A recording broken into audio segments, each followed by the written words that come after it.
અમરેલી જિલ્લાના જાફરાબાદના સફાઈ કામદાર વાલ્મીકી સમાજ દ્વારા નગરપાલિકા સામે 5 દિવસ આંદોલન કરવામાં આવ્યું હતું। જાફરાબાદના વાલ્મીકી સમાજ દ્વારા જાફરાબાદ નગરપાલિકા સામે 5 દિવસ આંદોલન કરવામાં આવ્યું।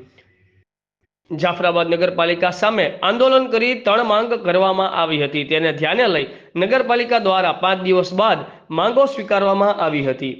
વાલ્મીકી સમાજ ગુજરાત પ્રમુખ જીતુભાઈ બારૈયા દ્વારા જણાવવામાં આવ્યું હતું કે 3 માંગો સ્વીકારવામાં આવી છે। પહેલી માંગ વારા પ્રથા બંધ થશે, રેગ્યુલર 55 માણસને રાખવામાં આવશે। બીજી માંગ લઘુત્તમ વેતન મુજબ પગાર ચૂકવવામાં આવે અને ત્રીજી માંગ પગાર સ્લીપ આપવામાં આવે।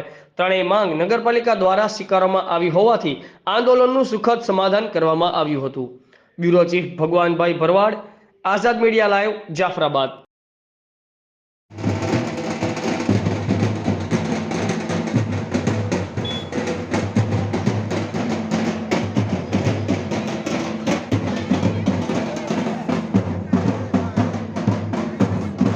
મારું નામ જીતુ બારિયા, સમસ્ત વાલ્મીકી સમાજ ગુજરાતના પ્રદેશ પ્રમુખ।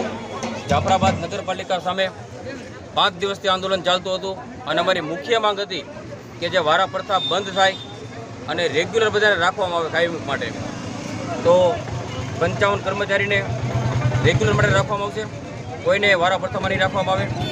બીજી માંગ કે એને લઘુત્તમ વેતન મુજબ પગાર ચૂકવવામાં આવશે। ત્રીજી માંગ એવી હતી કે એને પગાર સ્લીપ આપવામાં આવશે।